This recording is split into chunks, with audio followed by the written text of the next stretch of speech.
Hi, Hannah here from Zoek, the UK's fastest growing new job site and app. Today I am joined by John Simmonds, CEO of Neuven Solutions Ltd, a specialist supplier of neutral vendor services in the temporary staffing market. Thank you very much for joining me on this interview, John.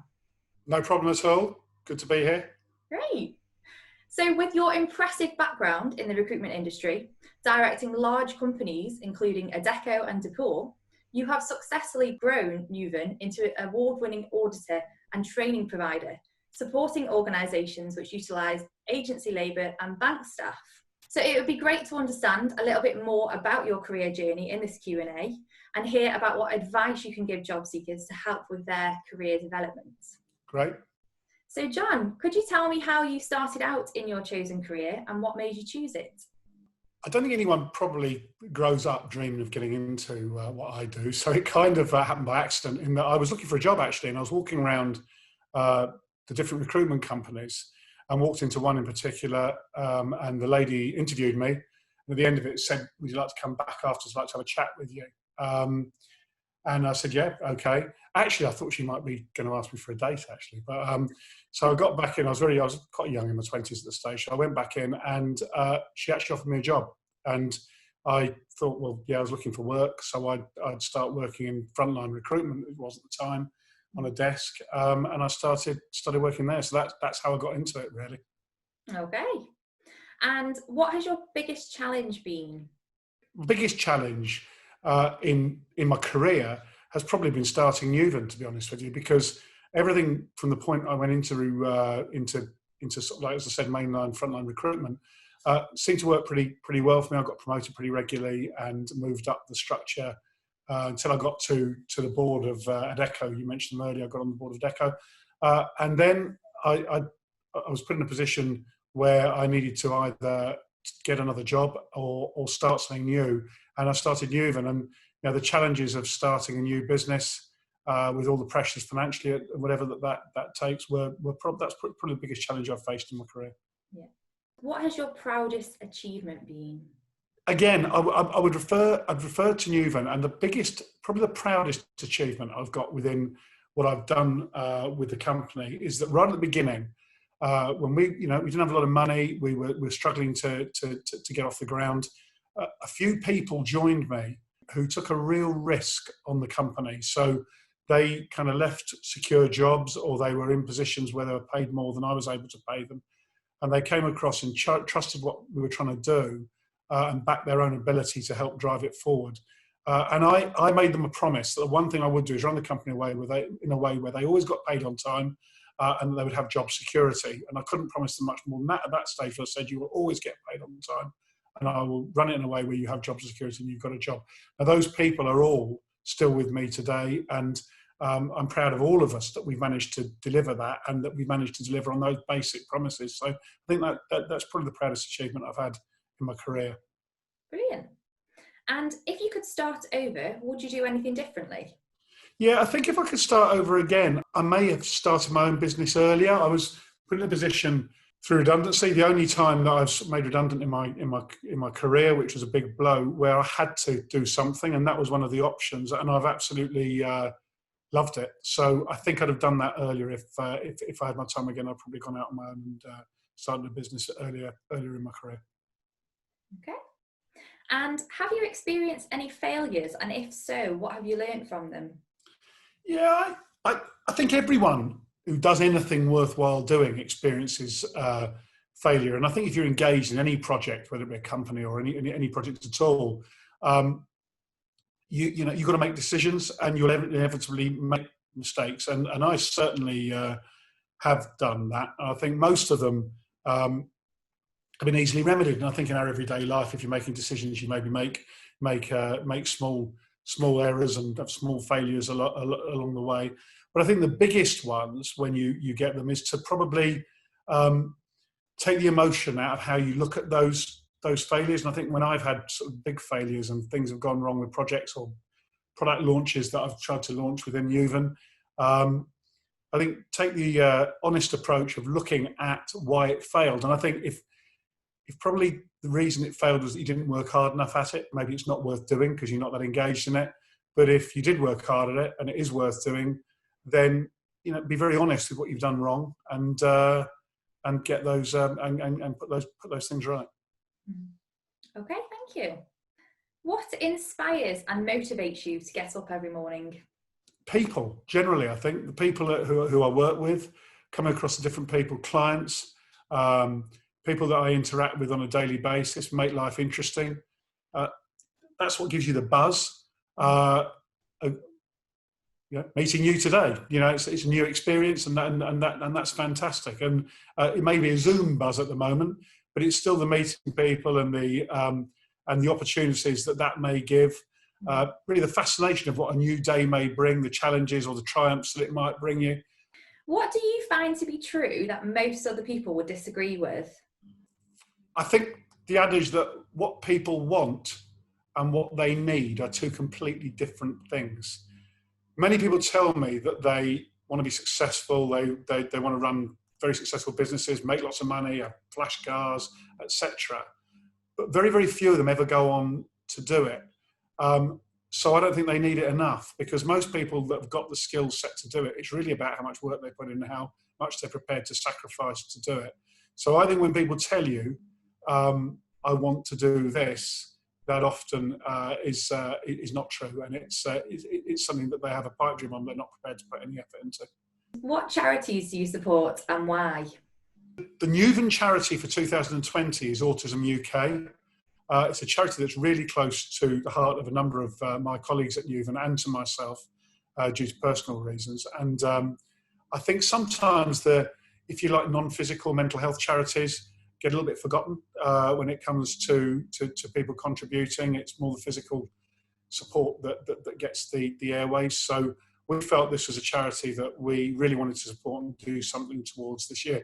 We've also donated a reasonable amount of money to the NHS for PPE and to various charities that we supply as clients, either for PPE or food packages for the homeless. So they've been more ad hoc donations to help with the fight against COVID-19. But our charity, as I say, our main charity is Autism UK. Yeah, it's really good.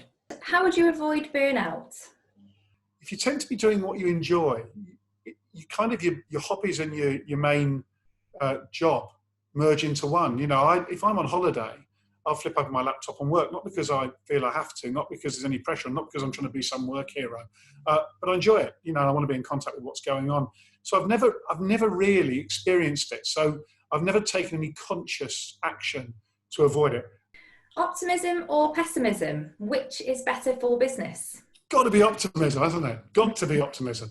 But not delusional optimism. I think you can be very deluded sometimes in business. I've heard people say everything's going to be all right when quite obviously it's not going to be all right. But I don't know how you can think big, draw big pictures, have big goals if you're a pessimist. If you're always looking at glass half full, I don't see how you can achieve your potential or the potential of the people around you. And it must be very tiring. I find people who are consistently pessimistic quite exhausting to be around. So I'd say realistic optimism is the way forward, Hannah, to the truth. Okay. What would you say makes a good fit for your industry?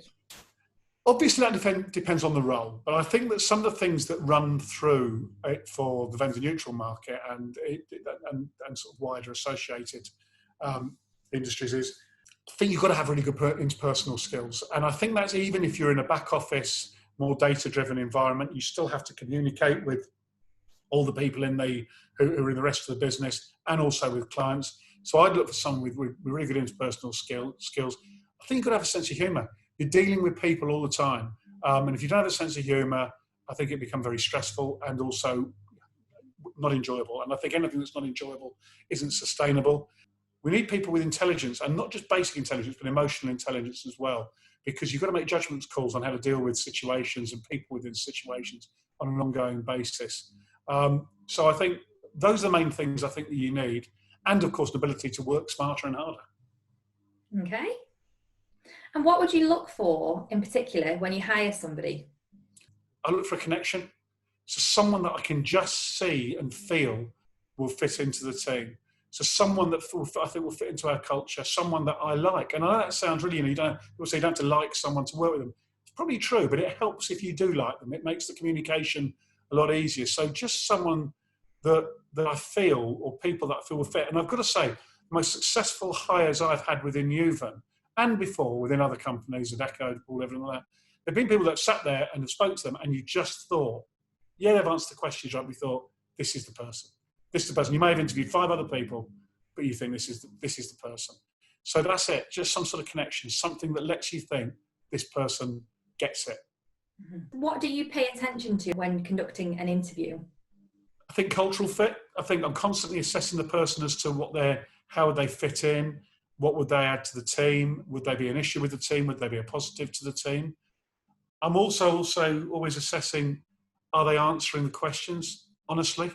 Is it an honest, quality answer to a question that I can believe in? And also that they actually want to be there, passion for the role, that you think, yeah, they can bring that to the company, they can bring that drive and passion. Someone just looks as if they're going through emotions. That's not great. So passion, cultural fit, and the quality and honesty of answers, I'd say, are the 3 big things that I'd look for. What top tips would you give somebody when attending an interview? I think I'd say, right from the outset, only go for a role that you really want. Because if you go for a role you don't really want, that will come across. So research the role, understand what it is you're going for, make sure it's something that you want. Then you will turn up with an informed knowledge of the person interviewing you and the company. So make sure you've done that research. A very basic one, dress smartly.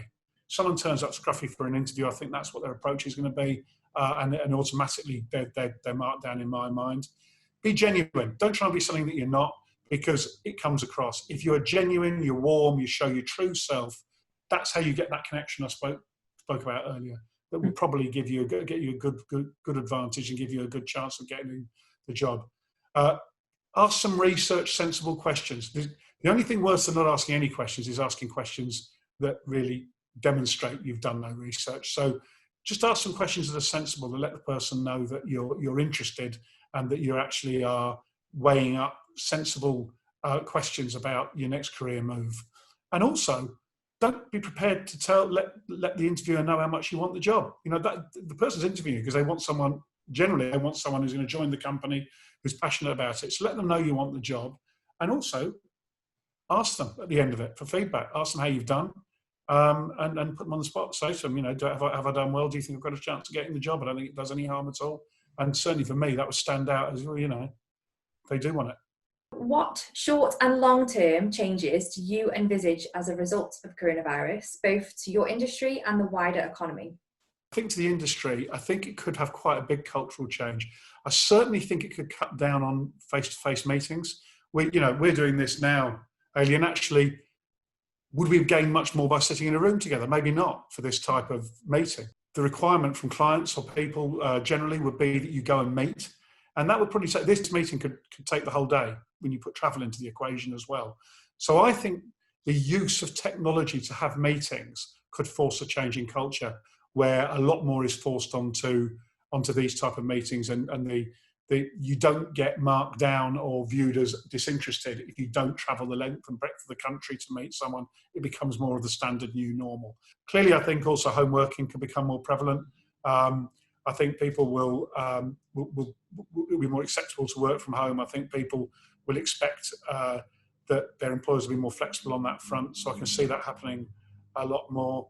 How do you think coronavirus will affect the job market in the short and long term, and what trends do you envisage? I think in the short term, it could have quite a negative impact on the job market. But like with the economy, I think that could be short term. I don't think this is like the financial crash where everything kind of fell apart over a long period of time and then took a long time to recover. This is kind of a tragic accident that's happened to a reasonably strong economy. So I think as fast as it goes down, it could come back up. So I think in the job market, we could see that there is a shortage of jobs and a lot of available candidates on the market, which means candidates have to use the likes of the job board to look very carefully for their opportunities.